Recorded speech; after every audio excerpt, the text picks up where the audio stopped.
ইমাম আবু বকর আল বাকিল্লানি একজন অনেক বড় একজন দার্শনিক ছিলেন এবং তর্কবাগীশ ছিলেন, ইরাকের। নাম শুনেছেন কেউ? আবু বকর আল বাকিল্লানি। তো উনি কারোর সাথে তর্ক লাগলে উনি খ্রিস্ট ধর্মের কত লোককে যে শাহাদা পড়াইছেন ওনার এই যৌক্তিক আলোচনা দিয়ে, তর্ক দিয়ে। সুবহানাল্লাহ। এক খ্রিস্টান পাদ্রী ওনারে প্রশ্ন করলো, তোমরা মুসলমানরা খুব রেসিস্ট। উনি বললেন কেন? বলছে তোমরা খ্রিস্টান মেয়ে বিয়ে করতে পারো, ইহুদি মেয়ে বিয়ে করতে পারো, মুসলিম কিন্তু ইহুদি মেয়ে খ্রিস্টান মেয়ে শর্ত সাপেক্ষে, কিছু শর্ত আছে ওই আলোচনা যাচ্ছেন, শর্ত সাপেক্ষে বিয়ে করতে পারে আহলি কিতাব হলে। কিন্তু কোন খ্রিস্টানরা মুসলিম মেয়ে আমাদের মেয়েদেরকে বিয়ে করতে পারবে না, কোন ইহুদি আমাদের মেয়েকে বিয়ে করতে পারবে না। তো বলে তোমরা খুব রেসিস্ট, তোমরা আমাদের মেয়ে না, ওকে তোমাদের মেয়ে আমাদেরকে দাও না। তো তিনি বলেন তোমরা তো ইহুদি, তোমাদের নবী হচ্ছে মুসা আলাইহিস সালাম, ওনাকে তো আমরা মানি, ওনার কথা তো কোরআনে আছে, এজন্য তোমাদের মেয়েকে বিয়ে করতে পারি। আর খ্রিস্টানদের নবী হচ্ছে ঈসা আলাইহিস সালাম, ওনাকেও মানি, ওনার মায়ের নামে বিশাল সূরাই আছে, সূরা মারিয়াম, আর ওনার ব্যাপারে হাজার শত শত আয়াত, তো এজন্য তোমার খ্রিস্টানদের মেয়ে বিয়ে করতে পারি। তোমরা তো আমাদের নবী মুহাম্মদ সাল্লাল্লাহু আলাইহি ওয়াসাল্লামকে মানো না। মুহাম্মদ সাল্লাল্লাহু আলাইহি ওয়াসাল্লাম যে শেষ নবী এটা তোমরা মানার সাথে সাথে মুসলমান হয়ে যাবে, এরপর আমাদের মেয়েকেও তোমরা বিয়ে করতে পারবে। এভাবে উনি এমন ভাবে উত্তর দিতেন, বুহিতাল্লাযী কাফার, কোনো একেবারে লাজবাব হয়ে যেত। তো ওনার নাম যখন ছড়ালো, ইরাকের মুসলিম বাদশাহ ওনাকে কনস্টান্টিনোপলে পাঠাবেন, যেখানে রোমান এম্পায়ার।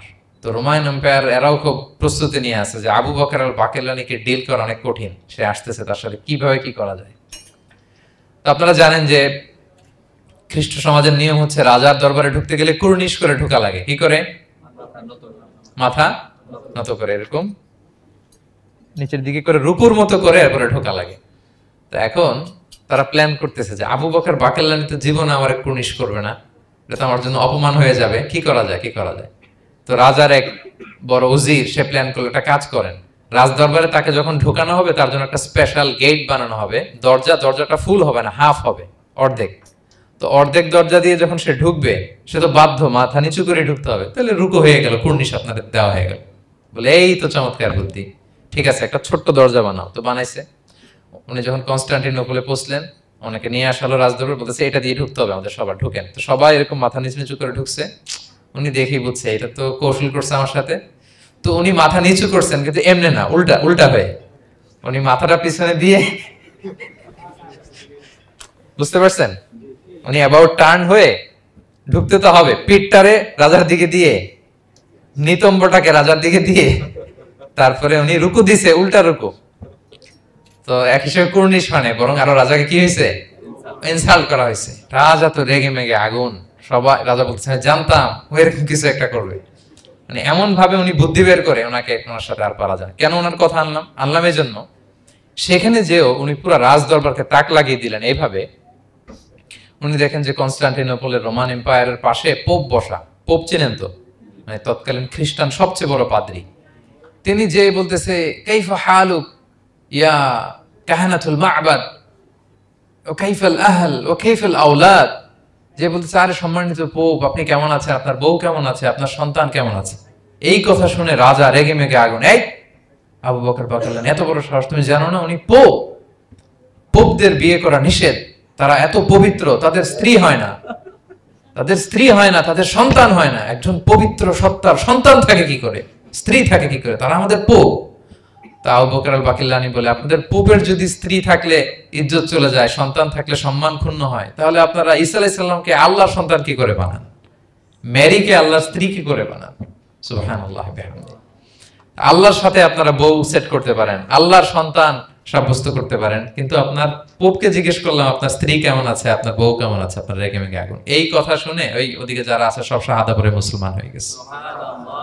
এরকম অনেক লোক ওনার বুদ্ধিমত্তা দেখে শাহাদা পড়ে মুসলমান হয়ে গিয়েছে।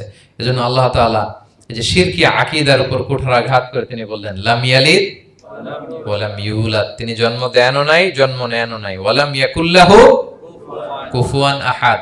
এই কুফু শব্দটা আল্লাহর জন্য যে ব্যবহার হয়েছে কোরআনে আর কোথাও নাই। এক হচ্ছে আহাদ, আর এই কুফু আর কোথাও নাই। আল্লাহ বলেন ওয়া লাম ইয়াকুল্লাহু কুফুয়ান আহাদ, তার সমকক্ষ কেউ নাই।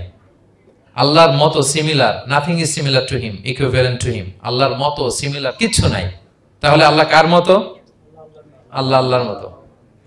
আল্লাহ কার মতো? আল্লাহর মতো। অন্য আয়াতে আল্লাহ তাআলা বলছেন লাইসা কামিসলিহি শাই, তার মতো কেউ নাই, তিনি তার মতো। তাহলে আল্লাহ কার মতো? আল্লাহর মতোই। আল্লাহর মতো। ওয়ালাম ইয়াকুল্লাহু কুফুয়ান আহাদ, তার মতো কেউ নাই, তিনি তার মতো। তাহলে এই চার আয়াতে আল্লাহর পরিচয় পাইছেন আপনারা? তিনি এক, অদ্বিতীয়, তিনি অমুখাপেক্ষী, কারো কাছে হাত পাততে হয় না, সব হাত পেতে থাকে তার দরবারে। তিনি জন্ম দেনও নাই, জন্ম নেনও নাই, তার মতো কেউ নাই। তো তাহলে আল্লাহর মতো কেউ নাই। আল্লাহ কার মতো? আল্লাহর মতো। তাহলে সূরাতুল ইখলাস ক্লিয়ার হয়েছে সবার? আল্লাহ নিজের পরিচয় দিলেন, তিনি এক, অদ্বিতীয়, তার কাছে চাইতে হয়। আমরা ফরিয়াদ করব কার কাছে? বিপদে আপদে, যে কোনো বিপদে ক্রাইসিসে পড়লেই কি করবেন? কার কাছে শেয়ার করবেন? নাকি ফেসবুকে শেয়ার করবেন? আমরা বিপদে পড়লে কোথায় শেয়ার দিয়ে দেই? প্রথমেই আমাদের শেয়ার দেওয়ার জায়গা কই? কিন্তু আসলে শেয়ার করতে হবে কার কাছে? প্রথমে আল্লাহর কাছে বলুন। তিনি আপনাকে বিপদ মুক্ত করতে পারেন, তিনি আপনাকে শান্ত করতে পারেন, আপনার অস্থিরতা দূর করতে পারেন, তিনি কেবল আপনাকে সফলতা দিতে পারেন, আর কেউ পারে না।